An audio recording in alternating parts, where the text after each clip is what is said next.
अस्सलाम वालेकुम 89 न्यूज़ के साथ मैं हूं सादिया बुखारी। आज के जो हमारे गेस्ट है वो हमारे लिए और आप लोगों के लिए बहुत ही वैल्यूएबल हैं।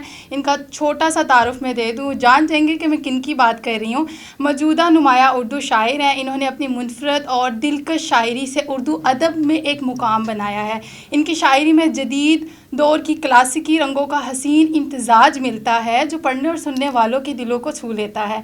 इनकी शायरी सोशल मीडिया पे तो वायरल है ही, साथ ही उर्दू अदब के चाहने वालों के दिलों में जगह भी इन्होंने बनाई है। मैं बात कर रही हूँ अली ज़रियून साहब की। Thank you for being here. अस्सलाम वालेकुम, कैसे हैं आप? वालेकुम सलाम, मैं बिल्कुल ठीक हूँ। सादिया, आप कैसी हैं? अल्हम्दुलिल्लाह मैं ठीक ठाक हूँ। सर बहुत शुक्रिया, आपने हमें अपने बहुत ही कीमती टाइम से थोड़ा सा टाइम दिया है। अच्छा, आपके करियर की बात करते हैं कि आपने किस तरह से अपनी शायरी का आगाज़ किया और किस तरह से आज ये मुकाम आपको मिल गया कि दुनिया आपको जानती है। शायरी का जो आगाज़ है वो 1999 में हुआ और वैसे हुआ जैसे होना चाहिए था। बहुत स्ट्रगल के दिन थे। फैसलाबाद से मेरा ताल्लुक़ है, फैसलाबाद से उसका आगाज़ हुआ और आहिस्ता आहिस्ता बात जो है वो लाहौर, दीपालपुर, ओकाड़ा और फिर वहाँ से आगे पंजाब से बाहर कश्मीर, कराची तक आ गई 2005 और 2007 में। तो फिर आहिस्ता आहिस्ता सफ़र बढ़ता गया, लोगों के दिलों में जगह मिलती गई और आज मैं आपके सामने बैठा हूँ। ज़बरदस्त हो गया। सर, आपके ख़्याल में एक अच्छा शायर बनने के लिए क्या चीज़ें ज़रूरी हैं, क्योंकि आप तो बहुत अच्छे शायर हैं? ये आपकी मोहब्बत और पढ़ने वालों का प्यार है जो मुझे ऐसा समझते हैं कि मैं अच्छा शायर हूँ। मुझे लगता है कि अच्छा शायर होने के लिए आपको अच्छा सोचना और सच्चा सोचना बहुत ज़रूरी है। जितना ज़्यादा आप चीज़ों को महसूस करते हैं उतना ही अच्छा शेर आप कह सकते हैं। और उसके लिए ज़रूरी है कि आपको शायरी के कुछ उसूल जो हैं, जैसे बहरे हैं, उरूज़ है, वज़न है, उसका अंदाज़ा हो। उसके पढ़े बिना, फ़न को सीखे बिना और एहसास की दौलत के बगैर आप शायर नहीं हो सकते। बिल्कुल ऐसा ही है। सर, आप शायरी करते हैं और हर शायर का कोई ना कोई फेवरेट शायर ज़रूर होता है। आप किन शायरों से मुतासिर हैं और उनकी जो शायरी है आप पे क्या असर करती है? मुझे बहुत सारे शायर पसंद हैं। मुझे फ़ारसी के शायर पसंद हैं, अमीर खुसरो पसंद हैं, मुझे हाफिज़ शिराज़ी पसंद हैं और मुझे शम्स तबरेज़ी पसंद हैं, मुझे मौलाना रूम पसंद हैं। उर्दू में अगर देखें तो मीर साहब, गालिब, शेफ्ता, मसफ़ी, दाग, सुभान अल्लाह क्या शायर हैं। और इकबाल हो गए, इकबाल की जो फ़लसफ़ा है उनके खुद ही का और उनके अंदर की जो एक आवाज़ है वो मुझे बड़ी पसंद है। फिर जॉन साहब हैं, सलीम कौसर साहब, मतलब एक बहुत लंबी लाइन है जो अच्छे शायरों की, जो सीनियर्स भी हैं और आज के दौर में भी हमारे शायर मौजूद हैं। अब्बास ताबिश साहब हैं, शाहीन अब्बास भाई हैं और बहुत सारे लोग हैं। तो मुझे तो हर अच्छा शेर कहने वाला बंदा इंस्पायर करता है। सर, आजकल शायरी बहुत अरूज पे है। गाने तो सुनते ही थे लेकिन शायरी का बहुत दौर चल रहा है। आपको लगता है कि जदीद दौर की शायरी क्लासिकी शायरी से मुख्तलिफ है? डेफिनेटली मुख्तलिफ है, क्योंकि ये दौर मुख्तलिफ है। हमारे अब कासिद नहीं होते, अब ख़त नहीं होते, कबूतर नहीं होते, अब मोबाइल फ़ोन्स का ज़माना है, IT की दुनिया है। तो अब चीज़ें और हो गई हैं, तकाज़े और हो गए हैं। जज्बे वही हैं लेकिन अब तकाज़े थोड़े वो और हो गए हैं। और अब मुझे लगता है कि शायद अब आसानी आ गई है, ज़्यादा सहूलत हो गई आपको राब्ता करने में। तब जब राब्ता नहीं होता था तब तकलीफ़ और होती थी और मोहब्बत की गुंजाइश भी और होती थी। अब राब्ते हो गए हैं तो वो मोहब्बत कम हो गई। तो बस कुछ ऐसा है। अच्छा, आपके जो पहला शेर है वो कौन सा था जो बहुत ही ज़्यादा वायरल हुआ था और आपके दिल के करीब है वो शेर? हम चाहेंगे कि आप के करीब तो मेरे बहुत सारे शेर हैं। वैसे आपके सारे शेर ही बहुत कमाल के हैं। वायरल जो हुआ था वो मेरा पंजाबी का था कि ऐ की चंद चढ़ा देता ही, सानू ही मगरों ला देता ही। ये बहुत वायरल हुआ था, ये वाकई बहुत और अभी तक वायरल है। इस पर तो मतलब टिकटॉक की रिकॉर्ड की तारीख में सबसे ज़्यादा जो है ना वो बनी थी वीडियोस। और इसके अलावा काफ़ी सारे शेर और भी थे। तो 2014 में और 14 से लेके अब तक जो है ना स्क्रीन पे वो सब मतलब ज़बरदस्त है। अच्छा सर, ये बताएं कि शेर की बात कर रहे हैं कि आपकी कुछ ऐसी पोस्ट भी देखी गई, नज़म वगैरह भी देखी गई। क्या शायर को डिप्रेशन होता है? वो डिप्रेशन से गुजरता है? अगर गुजरता है तो वो किस फेज़ में कितने टाइम तक रहता है? देखें, ये तो पता नहीं कि कितने टाइम तक रहता है वो, ये तो उस बंदे पे मुनसिर है और अल्लाह पे मुनसिर है कि अल्लाह पाक किस पे कितना करम करें और वो जितनी जल्दी उससे निकल आए। जी, मैं भी डेफिनेटली इंसान हूँ और मेरा ख्याल है कि हमें जो आर्टिस्ट लोग होते हैं जो स्क्रीन पे होते हैं तो उनकी ज़िंदगियाँ थोड़ी सी और मुख्तलिफ होती हैं। तो मुझे भी डिप्रेशन का मैं शिकार रहा और उसमें मेरे दोस्त मेरे बड़ा काम आए और शायरी काम आई उसमें। तो मुझे लगता है कि इसमें बात करनी चाहिए। डिप्रेशन इज़ रियल और लोगों को इस बात का एहसास होना चाहिए कि अगर कोई इंसान डिप्रेशन में है तो उसकी फीलिंग्स का मजाक ना उड़ाया जाए, उसकी बातों को सुना जाए।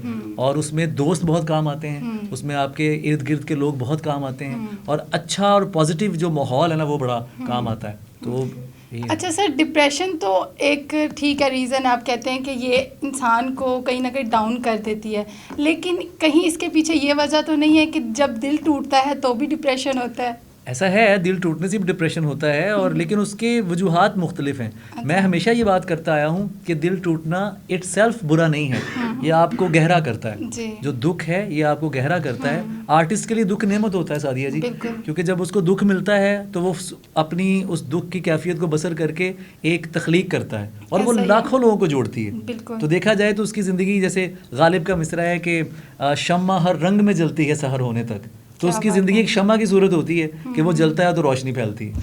अच्छा सर, हम आपकी शायरी की तरफ आएंगे। आपका एक शेर था, पागल कैसे हो जाते हैं, हम चाहेंगे कि आप हमें वो सुनाइए। मैं सुना देता हूँ कि पागल कैसे हो जाते हैं, देखो ऐसे हो जाते हैं, ख्वाबों का धंधा करती हो, कितने पैसे हो जाते हैं, मेरे काम खुदा करता है, तेरे वैसे हो जाते हैं, और दुनिया सा होना मुश्किल है, तेरे जैसे हो जाते हैं। वाह सर, आपके ख्याल में आजकल के दौर में शायरी की क्या अहमियत है?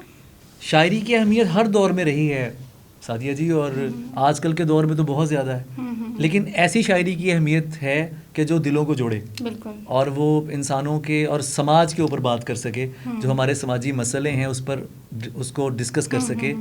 बहुत ज़रूरी है, घुटन के ख़िलाफ़ हो, जबर के ख़िलाफ़ हो, और रवादारी को बढ़ाती हुई शायरी हो, अपने मुल्क के हवाले से उस पर बात हो, और मोहब्बत पर भी बात हो। तो एक अब तो शायर का जो उसका मनसब है बहुत बड़ा है, उसको बहुत सारी चीज़ों को देखना है, आलमी उमूर को देखना है, आपके वतन के हवाले से जो चीज़ें उसको देखना है, और जो मोहब्बत के हवाले से जो लोगों के रवैये हैं, सोशल मीडिया पे जो नफ़रतें फैली हुई हैं उसके ख़िलाफ़ उसे बात करनी है। तो बहुत सारी चीज़ें हैं।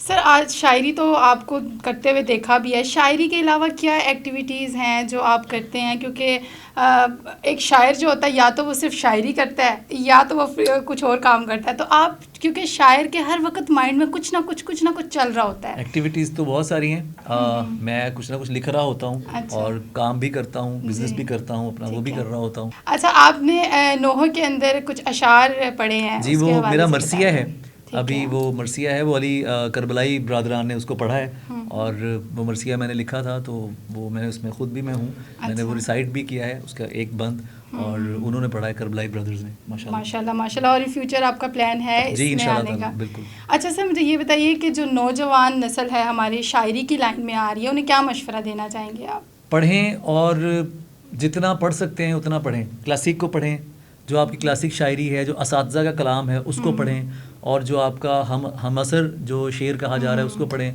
और तवज्जो करें सच बोलने पे, मतलब कैफियत को बसर करने में। ये ना सोचे कि मुझे वायरल होना है, मुझे शोहरत हासिल करनी है, नहीं। जब आप सच्चे हो जाएंगे, आपका दिल आपके अंदर से आपकी ज़ुबान के साथ आएगा, तो शोहरतें आपके पीछे पीछे भागेंगी। ज़बरदस्त हो गया सर। ख़वातीन आपकी शायरी को बहुत पसंद करती हैं, जिसमें मैं भी शामिल हूँ। तो ये बताइएगा, जब आप शेर पढ़ते हैं या क्या माइंड में आता है, क्या ख्याल आता है? क्योंकि एक शायर को कोई ना कोई इमेज या कोई ना कोई तस्वीर ज़रूर होती है सामने। मुझे लगता है कि मैं कुछ सोच के नहीं लिखता कभी, अच्छा। कि किसको फ़लाँ पसंद करेगा या फ़लाँ नहीं पसंद करेगा। मैं बस अपनी बात कर रहा होता हूँ, और मुझे लगता है कि वो बात इस तरह से होती है कि वो सबकी बात बन जाती है। अच्छा। सबको ऐसा लगता है जैसे ये मेरी बात हुई है। ठीक है। तो ख़वातीन जी पसंद करती हैं डेफिनेटली, क्योंकि मैं शायद ज़्यादा उनके हक़ में बात करता हूँ। उन्हें लगता है कि अली हमारी बात करता है, और कोई ऐसा शायर है जो औरतों को गालियाँ नहीं देता, या उनके साथ बदतमीज़ी की बात नहीं करता, उन पर इल्ज़ाम तराशियाँ नहीं करता। लेकिन मुझे लगता है कि दुख दोनों तरफ हैं, मर्द भी उतना ही दुखी है और औरत भी उतनी। असल में मजलूम होता है, उसका जेंडर नहीं होता। जालिम कोई भी हो सकता है, वो मर्द भी हो सकता है, वो औरत भी हो सकती है। तो मैं मजलूम के हक़ में बात करता हूँ, जिसका दिल दुखा है, जिसके साथ ज़्यादती हुई है, जुल्म हुआ है, तो उनको मेरी शायरी फिर पसंद भी आती है। ज़बरदस्त सर। आपका मैं तो वैसे आपकी सारी ही शायरी सुनती रहती हूँ, और मेरे जो पोस्ट है उसके ऊपर अक्सर आपके शेर होते हैं, और वाकई इसमें कोई शक नहीं है कि आपने आजकल के दौर में जिस तरह से अपना नाम कमाया है, और लोग जिस तरह से आपसे मोहब्बत करते हैं वो दिखाई भी देती है। सर, आपका शेर है, निकलना मुश्किल था इस बला से, हम चाहेंगे कि वो सुनाएं। निकलना मुश्किल था इस बला से, अली के सदके निकल गई है। निकलना मुश्किल था इस बला से, अली के सदके निकल गई है। तुम्हारे गम में निढाल लड़की मरी नहीं है, संभल गई है। तुम्हें लगा था नए सिरे से तुम इसको वादों में फांस लोगे, तुम्हें खबर भी नहीं है प्यारे, इधर कहानी बदल गई है। वाह, क्या बात है सर। मैं चाहूँगी कि आप एक और शेर भी सुनाएं। आप कहते हैं कि उसे पता था मैं दुनिया नहीं मोहब्बत हूँ। तो मैं चाहूँगी आप ये भी सुनाइए। जने हसीन थी और फूल चुन के लाती थी, मैं शेर कहता था वो दास्तां सुनाती थी। और ये फूल देख रहे हो ये उसका लहजा था, ये झील देख रहे हो यहाँ वो आती थी। उसे किसी से मोहब्बत थी और वो मैं नहीं था, ये बात मुझसे ज़्यादा उसे रुलाती थी। उसे पता था मैं दुनिया नहीं मोहब्बत हूँ, उसे पता था मैं दुनिया नहीं मोहब्बत हूँ, वो मेरे सामने कुछ भी नहीं छुपाती थी। क्या बात। और अरब लहू था रगों में, बदन सुनहरा था, वो मुस्कुराती नहीं थी, दिए जलाती थी। मैं कुछ बता नहीं सकता वो मेरी क्या थी अली, कि उसको देख के बस अपनी याद आती थी। वाह क्या बात है, Thank you. बहुत खूब बहुत बहुत खूब। शुक्रिया। सर बहुत शुक्रिया, आप Thank you so हमारे much. आज के मेहमान बने हैं। मैं चाहूँगी कि आप हमारी यूथ को जो मैसेज देना चाहते हैं वो क्या है? मैं यही मैसेज देना चाहूँगा कि सुनी सुनाई बातों पे यकीन मत करें, अपनी आंखों से देखें, तहकीक करें, परखें, उसके बाद बात करें, और सबसे बड़ी बात अपने वतन को समझें। वतन है तो हम सब हैं। किसी ऐसी आग का हिस्सा मत बने कि जो आपके घर को कमज़ोर करती हो। खुश रहें और रवादार रहें और मोहब्बत करते रहें। आदाब। Thank you so much. तो आज के हमारे जो गेस्ट थे वो अली ज़रियून साहब थे। होप सो आप लोगों ने बहुत इन्जॉय किया होगा। हमें अपना फीडबैक ज़रूर दीजिएगा। इसी के साथ सादिया बुखारी को दीजिए इजाज़त। अल्लाह हाफिज़।